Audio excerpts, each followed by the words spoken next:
preach too. Yeah. Yeah. Sister Green wasn't here, but Sister Lola, she took her place. She was batting in my eyes.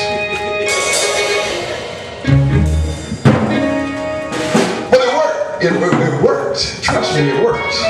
And then as we got them in the position that God wanted them in to be able to receive the groceries that He had for them, boy, the groceries start pouring out of them. And that's what we have to do. We have to continue. See, when we say it's time to get ready, we got to know what we're getting ready for. All right. Yes, yes. See, I don't know how many in here are married. How many that went down that aisle?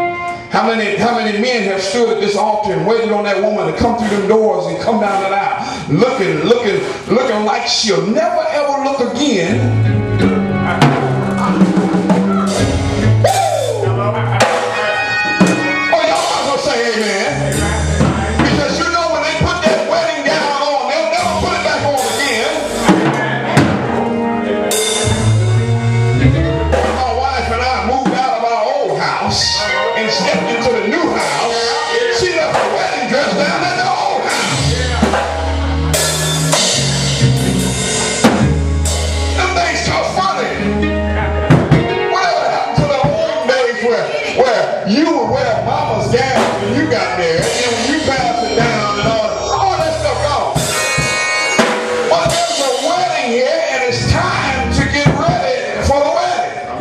So we know. Okay, let me work this thing out real quick before we get to the gravy. Okay, now we know in a wedding that we gotta have a bride. Y'all don't know y'all going to a wedding, do you? According to the Bible, the church. The church is the bride. Tell it. All right. Yeah. And the husband is, come on, help me.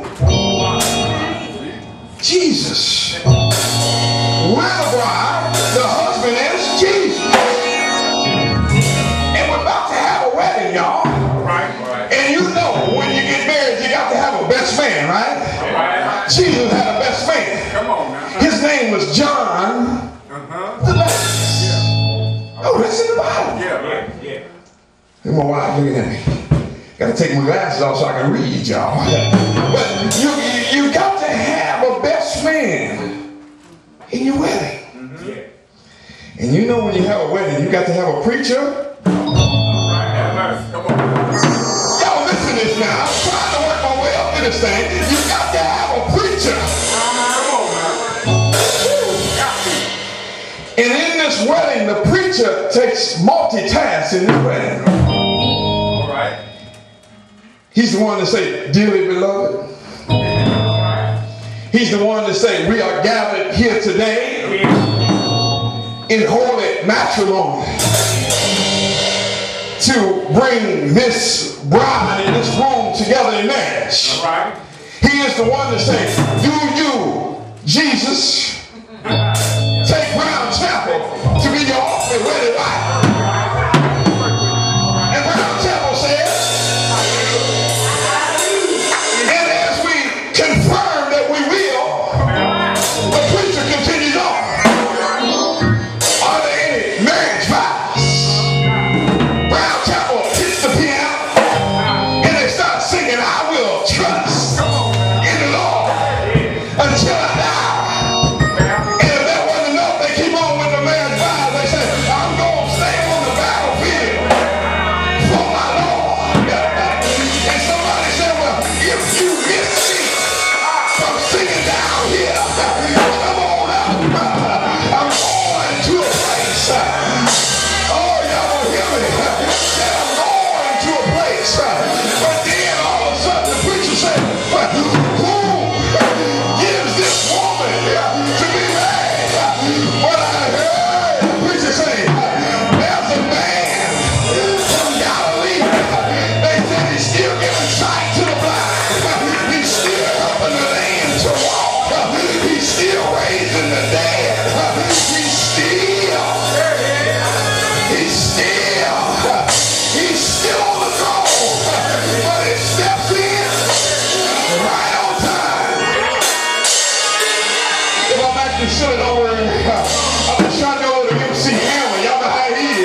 had a couple questions.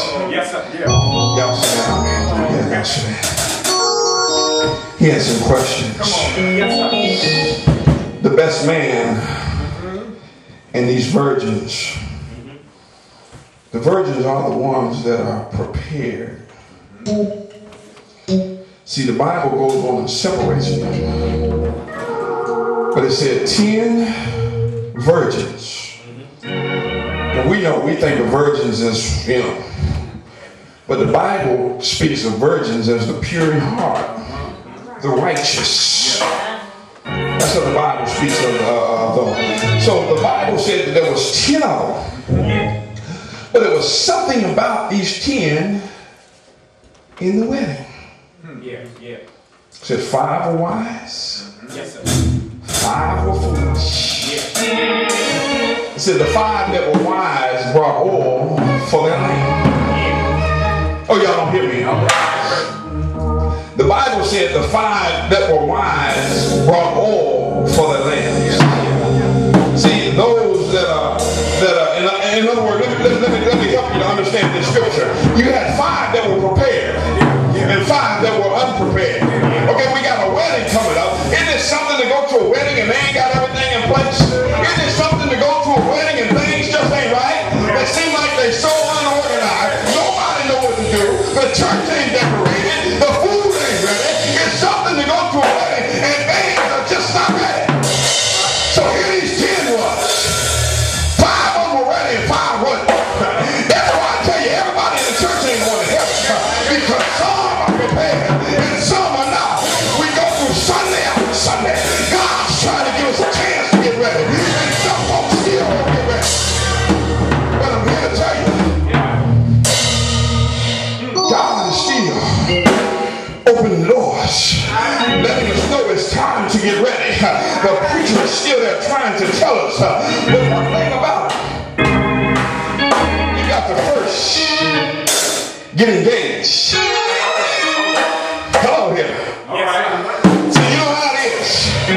Fellas, I don't know if your mind can go back when you pop the question. You know, on TV, there's a little story on TV where a man takes this woman to one place.